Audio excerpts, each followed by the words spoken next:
بسم اللہ الرحمن الرحیم۔ عزیز طلبہ و طالبات،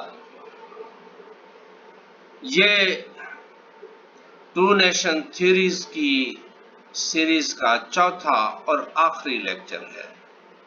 اس سے پہلے یہ بھی انگلش میں تفصیل کے ساتھ اس پر بحث ہو چکی ہے۔ آپ کی آسانی کے لیے اس کو بڑے اختصار سے اہم پوائنٹ جو ہیں وہ میں اردو میں آپ سے ڈسکس کر لیتا ہوں۔ اس آخری حصے میں دو قومی نظریے کی یا پاکستان آئیڈیالوجی کی، پاکستان کی نیشنل انٹیگریشن میں کیا اہمیت ہے، نیشنل انٹیگریشن میں کیا اہمیت ہے، یہ آج کا موضوع ہے۔ ہم نے پاکستان سوسائٹی اینڈ کلچر میں بڑی تفصیل سے پڑھا کہ پاکستان بہت سے ہم یہ کہیں گے تہذیب، ثقافت، رنگ، نسل، زبان، کلچر اور معاشی، سیاسی، سماجی ترقی، علاقائی، کلائمیٹ کے اعتبار سے، اور ہم آپ دیکھیں گے کہ بہت سے اعتبار سے بہت سے کلچر رکھتا ہے، بہت سی نسلیں رکھتا ہے، تو اس کو ہم یہ کہہ سکتے ہیں مختلف زبانیں بولی جاتی ہیں، اسکرپٹ بہت سے مختلف ہیں، جغرافیہ کے اعتبار سے کہیں پہ پہاڑ ہیں، کہیں میدان ہیں، اور کلائمیٹ کے اعتبار سے ایسا ہوتا ہے کہ بعض اوقات اب آپ دیکھیں گلگت بلتستان، مری اور نادرن علاقہ جات میں شدید سردی ہوتی ہے، جبکہ میدانی علاقوں میں شدید گرمی ایک ہی وقت میں ہوتی ہے۔ تو اس طریقے سے یہ دس از اے لینڈ آف ہیٹروجینیس پیپل، یہ مختلف انواع لوگوں کا ایک مرقع ہے، لوگ جو ہیں۔ اب یہ مختلف انواع لوگ جو ہیں، ان میں سینس آف سملیرٹی، ان میں ایک ہونے کا جذبہ اور فطرتاً اپنے آپ کو ایک گروپ ہونے کا جذبہ جو چیز پیدا کر سکتی ہے وہ ایک ہے، اور وہ ہے ان کا ایک قرآن پاک پر اعتبار ہونا۔ یعنی یہ تمام لوگ جو ہیں وہ مختلف انواع لوگ ہیں، لیکن سب کا مذہب ایک ہے کہ سب مسلمان ہیں، اور مسلمان ہونے کا جذبہ دیگر تمام جذبوں کے اوپر غالب ہے، تمام جذبوں پر غالب ہے۔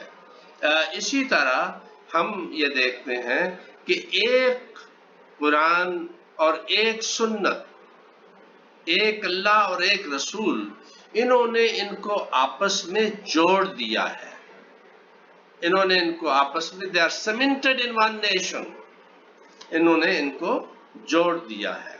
تمام کا اتفاق ہے کہ ساورنٹی اللہ تعالیٰ کے پاس ہے، تمام کا اتفاق ہے کہ اقتدار اعلیٰ توحید اور رسالت، کلمہ پڑھنے کے بعد مسلمان ہوتے ہیں، اور جو یہاں پہ اس پہ یقین نہیں رکھتا وہ مسلمانوں کی صف سے ہٹ جاتا ہے۔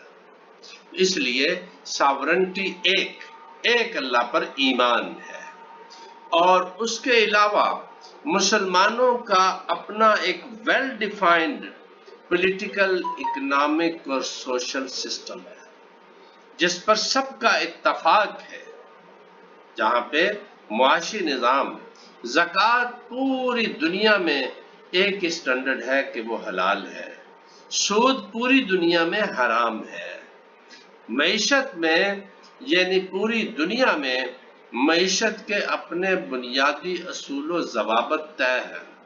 اس کا قطعاً مطلب یہ نہیں ہے کہ نئے طریقہ کار وہ اختیار نہیں ہوں گے، لیکن ارتکاز دولت کو اسلام منع کرتا ہے۔ تو اس لیے اپنا سماجی نظام ہے، سماجی نظام میں آپ دیکھیے کہ بنیادی حقوق کا تعین بڑا بنیادی چیز ہے، کہ نکاح کے بغیر ایک تعلق میاں بیوی کا قائم نہیں ہو سکتا۔ یہ ایک بہت بڑا نقطہ ہے، جبکہ دوسرے کئی ان میں اس کی اتنی اہمیت نہیں ہے۔ اور اس نکاح کے اپنے معاشی، سیاسی اور سماجی پہلو ہیں۔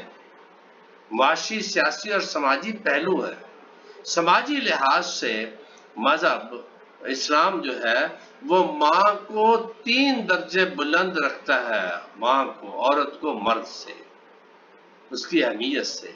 اسلام میں بنیادی حقوق کا تعین جو ہے وہ تعلق اور خدمات کی بنیاد پہ ہوتا ہے، وہ تعلق اور خدمات کی بنیاد پہ ہے۔ اس میں یعنی ایجوکیشن، بچے کی پرورش یہ ماں باپ کا فرض ہے اور اس کا حق ہے۔ اسی طرح ریاست، بنیادی حقوق ریاست کا فرض ہے۔ اس میں خوراک، لباس اور رہائش۔ امام ابو حنیفہ اس سے بھی آگے بڑھتے ہیں، ان کے نزدیک شادی بھی بنیادی حقوق میں شامل ہے۔ بہرحال تو یہاں پہ یہ حضرت عمر رضی اللہ تعالیٰ عنہ نے فرمایا کہ اگر دریائے فرات کے کنارے کوئی کتا بھی بھوکا مر گیا تو میں اس کا جواب دہ ہوں۔ اور حضرت عمر رضی اللہ تعالیٰ عنہ نے پیدا ہونے والے بچے کے لیے بھی ریاست کا وظیفہ مقرر کر دیا تھا۔ یہ چائلڈ حق ہے، یہ سماجی نظام ہے۔ یعنی اس میں ایک ہے کہ ایک عورت دیکھا کہ اس کا بچہ رو رہا ہے، بار بار پوچھا بھئی کیا مسئلہ ہے، اور پہچانتی نہیں تھی عمر رضی اللہ تعالیٰ عنہ کو، تو عرض کی کہ عمر رضی اللہ تعالیٰ عنہ جب بچہ دودھ پینا چھوڑ دیتا ہے ماں کا، اس وقت اس کا وظیفہ مقرر کرتے ہیں، تو میں اس کو پہلے ہی دودھ چھڑوا رہی ہوں۔ تو آپ نے فوراً جا کے دوسرے دن اعلان کیا کہ آج کے بعد جس دن بچہ جنم لے گا اس کا وظیفہ مقرر ہو گیا۔ یہ ہے ہمارا سماجی نظام، یہ ہے ہمارا مسلمانوں کا سیاسی نظام، یہ ہے مسلمانوں کا معاشی نظام۔ تو اس نظام کی بنیاد پر ریاستیں چلتی ہیں۔ سورسز آف لا مسلمانوں کے، یہ مسلمانوں کو مجتمع کرتے ہیں۔ جو قوانین قرآن و سنت میں واضح ہیں، حرام اور حلال واضح ہے۔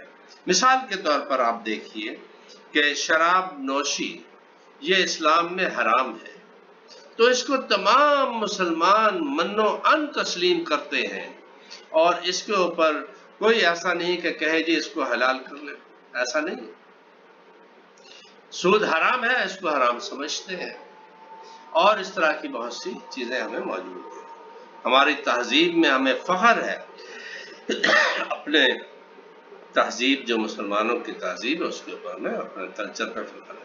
ہمارا اپنا ایک ایجوکیشن، مسلمانوں کا اپنا ایک ایجوکیشن سسٹم ہے، اور مسلمانوں کا جو اس دنیا کے بعد دوسری دنیا جہاں پہ ہمیشہ رہنا ہے اس کا ایک کانسیپٹ ہے، اس کا ایک تصور ہے، اور اس لیے مسلمانوں کو قومی یہ جو غالب چیزیں ہیں، ایک تہذیب کا ہونا، آخرت پہ ایک یقین ہونا، ایک اللہ پہ یقین ہونا، ایک قرآن پہ یقین ہونا، ایک رسول پہ یقین ہونا، اور اسی طرح ایک قانون سازی کے طریقہ کار پہ یقین ہونا، اقتدار اعلیٰ ایک پہ یقین ہونا، یہ پورے جو مختلف انواع لوگ ہیں ان میں ایک ہونے کا جذبہ پیدا کرتا ہے، ان میں ایک ہونے کا جذبہ پیدا کرتا ہے، اور اس طریقے سے